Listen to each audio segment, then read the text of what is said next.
بسم اللہ الرحمن الرحیم۔ السلام علیکم، آپ دیکھ رہے ہیں الف نیوز اور میں ہوں آپ کے ساتھ ماجد علی۔ شامل کرتے ہیں پاکستان اور دنیا بھر کی breaking news headlines. Chairman P T I کے خلاف عدم اعتماد لانے کے حق میں نہیں تھے، مولانا فضل الرحمان کا انکشاف۔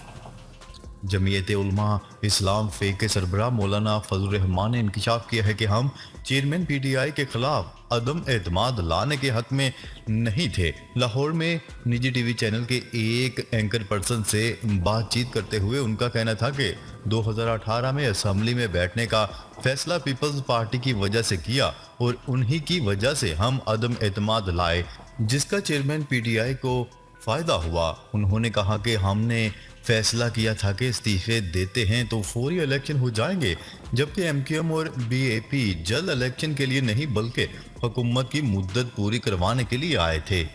مولانا فضل الرحمان کے اس بیان پر پی ٹی آئی کے ورکرز کا کہنا ہے کہ 1.5 سالہ حکومت اور وزارتوں کے مزے لوٹنے اور ملک میں مہنگائی میں بڑھتے ہوئے طوفان پر مکمل خاموشی کے بعد اب مولانا فضل الرحمان کا یہ بیان مضحکہ خیز ہے۔ واضح ہے کہ حکومت ملنے کے بعد مولانا فضل الرحمان منظر عام سے غائب تھے اور اب اچانک منظر عام پر آئے اور یہ بیان داغا ہے۔ خبر کے اگلے حصے میں بات کرتے ہیں۔ یوکرین کے لیے امریکی امداد سے ہمارے فوجی آپریشن پر فرق نہیں پڑے گا، روس نے بڑا بیان جاری کر دیا۔ روس کا کہنا ہے کہ امریکہ کی یوکرین کے لیے امداد اور حمایت سے ہمارے خصوصی فوجی آپریشن پر کوئی فرق نہیں پڑے گا۔ روسی وزارت خارجہ کے ترجمان کلیملن نے امریکی سیکرٹری خارجہ اینتھنی بلنکن کے دورہ یوکرین پر رد عمل دیتے ہوئے کہا ہے کہ کئی بار یہ بیانات سنے ہیں کہ امریکہ یوکرین کی مدد جاری رکھنے کا ارادہ رکھتا ہے۔ امریکہ آخری یوکرینی تک یہ جنگ جاری رکھنے کے حق میں ہے۔ واضح ہے کہ اینتھنی بلنکن نے اپنے 2 روزہ دورے پر یوکرینی وزیر خارجہ اور صدر سے ملاقاتیں کی اور مزید $1 ارب امداد کا اعلان کیا۔ امریکہ روس کے خلاف جنگ میں یوکرین کو $43.2 ارب کی بڑی امداد دے چکا ہے۔ خبر کے اگلے حصے میں بات کرتے ہیں۔ اردوان نے قرآن پاک کی بے حرمتی پر سخت بیان جاری کر دیا۔ ترکیہ کے صدر رجب طیب اردوان نے مغربی ممالک میں مسلمانوں کی مقدس کتاب قرآن پاک کی بے حرمتی پر شدید غم و غصے کا اظہار کرتے ہوئے سخت بیان جاری کر دیا۔ غیر ملکی میڈیا کی رپورٹس کے مطابق رجب طیب اردوان سے صدارتی محل میں امریکہ کی مسلم کونسل کے سیکرٹری جنرل اسامہ جمال نے وفد کے ہمراہ ملاقات کی۔ اس دوران صدر اردوان نے کہا کہ مغرب میں آزاد اظہار کے نام پر قرآن پاک کی بے حرمتی کی اجازت دینا بالکل بھی قابل برداشت نہیں ہے۔ ان کا کہنا ہے کہ آزادی اظہار کی آڑ میں مقدس کتاب کی بے حرمتی جائز نہیں۔ ترک صدر رجب طیب اردوان کا کہنا تھا کہ امت مسلمہ اسلاموفوبیا، عدم برداشت اور امتیازی سلوک کے خلاف کھڑی ہے اور اس خطرے کے خلاف جنگ میں ان کا اعتماد بہت اہمیت کا حامل ہے۔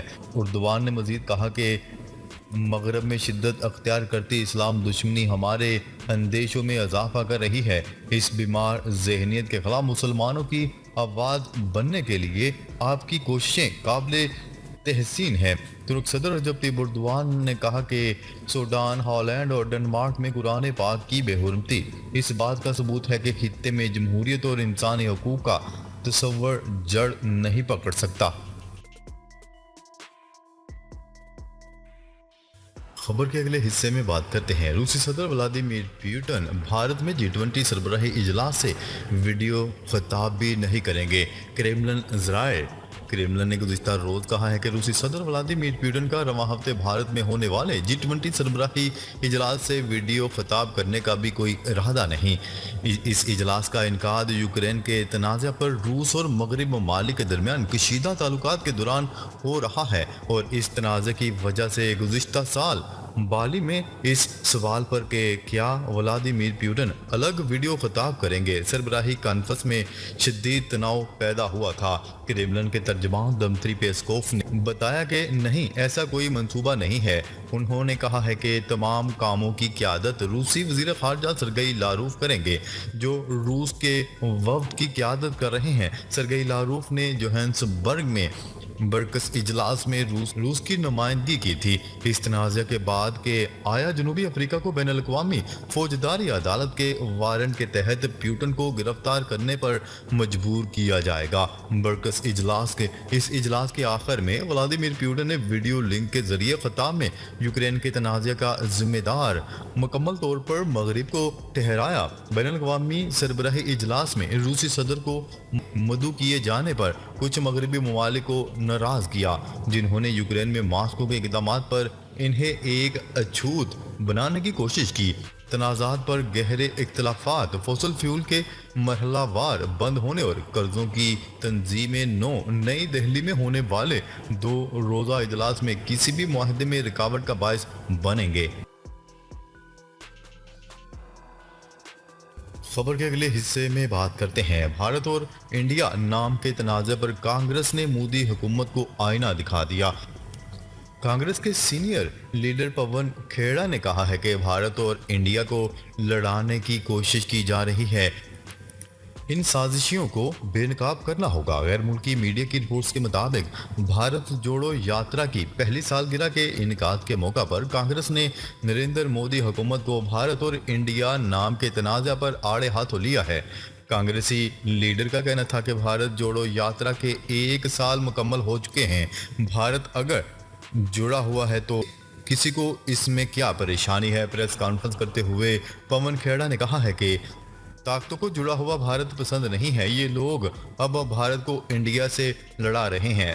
سونا ہو یا گولڈ، ہندی میں بولو یا انگریزی میں، چیز کی قیمت نہیں بدلے گی۔ عوام ان لوگوں کو اچھی طرح پہچان گئے ہیں جو بھارت کو انڈیا سے لڑانے کے خواہش مند ہے۔ ہم سب کی ذمہ داری ہے کہ ایسی طاقتوں کو پہچان کر انہیں بے نقاب کریں۔ پون کھیڑا نے مزید کہا کہ آج تاریخ بھارت جوڑو یاترا کی پہلی سالگرہ پر میں لاکھوں بے خوف ہندوستانیوں کا شکریہ ادا کرتا ہوں۔ یہ یاترا 145 دن اور 4000 کلومیٹر تک چلی ہے۔ اس یاترا کے ذریعے بھارت کو جوڑا گیا، دلوں کو جوڑا گیا۔ کانگریسی رہنما کے مطابق راہل گاندھی کے لیے ملک کے لیے یہ یاترا ختم نہیں ہوئی، یاترا اپنی مستقل مزاجی کے لیے جانی جائے گی۔ خبر کے اگلے حصے میں بات کرتے ہیں آئی ایم ایف نے سعودی عرب کو تیز ترین ترقی کرنے والی معیشت قرار دے دیا۔ عرب میڈیا کا کہنا ہے کہ آئی ایم ایف نے G20 ممالک میں سعودی عرب کی معیشت کو سب سے تیز ترقی کرنے والی معیشت قرار دے دیا۔ عرب میڈیا کی رپورٹ کے مطابق عالمی ادارے کا کہنا ہے کہ سعودی عرب نے تیل کے علاوہ پیداوار میں واضح ترقی کی ہے۔ عرب میڈیا کی رپورٹ کے مطابق آئی ایم ایف نے ویژن 2030 کے اہداف اور مقاصد کی تکمیل کے لیے حکومتی اقدامات کو مستحکم قرار دے دیا۔ آئی ایم ایف نے خواتین کو بااختیار بنانے اور لیبر مارکیٹ میں خواتین کی حصہ داری پر اطمینان کا اظہار کرتے ہوئے سعودی لیبر مارکیٹ کو بہترین قرار دے دیا۔ خبر کے اگلے حصے میں بات کرتے ہیں کور کمانڈر کانفرنس میں فیصلہ کیا گیا کہ پاکستان کو غیر مستحکم کرنے کی کوشش کرنے والے دہشت گردوں، سہولت کاروں اور حوصلہ افزائی کرنے والوں سے ریاست مکمل طاقت کے ساتھ نمٹے گی۔ پاک فوج کے شعبہ تعلقات عامہ ISPR کے مطابق army chief general Asim Munir کی زیر صدارت 259ویں کور کمانڈر کانفرنس GHQ میں منعقد ہوئی، جس میں ملک کی موجودہ صورتحال بالخصوص سیکیورٹی کے حوالے سے تفصیلی تبادلہ خیال کیا گیا۔ کانفرنس کے شرکاء نے مسلح افواج، قانون نافذ کرنے والے اداروں کے افسران و جوان اور سول سوسائٹی کے شہداء جنہوں نے ملک کی حفاظت، سلامتی اور وقار کے لیے اپنی جانوں کا نذرانہ پیش کیا، ان کی عظیم قربانیوں کو زبردست خراج تحسین پیش کیا۔ شرکاء نے اس عزم کا اعادہ کیا کہ ریاست پاکستان اور مسلح افواج، شہداء اور ان کے اہل خانہ کو ہمیشہ احترام کی نگاہ سے دیکھتے ہیں۔ شہداء کے احصال ثواب کے لیے فاتحہ خوانی بھی کی گئی۔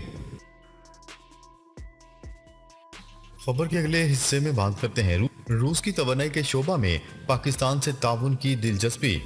روس کے وزیر توانائی نے پاکستان کے روس میں تعینات سفیر شفقت علی خان کے ساتھ ملاقات کی، جس میں روس کے وزیر توانائی نے پاکستان کے سفیر کی دونوں ممالک کے درمیان توانائی کے شعبے میں تعاون کے بارے میں کاوشوں کو سراہا۔ ان کا کہنا ہے کہ پاکستان کے سفیر کا دونوں ممالک کے بین الحکومتی کمیشن کے کامیاب انعقاد پر بطور خاص شکریہ ادا کیا اور پاکستان کے ساتھ دو طرفہ تعاون سمیت بطور خاص توانائی کے شعبے میں مزید تعاون بڑھانے پر زور دیا۔ پاکستان کے سفیر نے دونوں ممالک کے درمیان بڑھتے روابط کا تذکرہ کرتے ہوئے کہا کہ پاک روس تعلقات کو مزید آگے بڑھایا جائے گا۔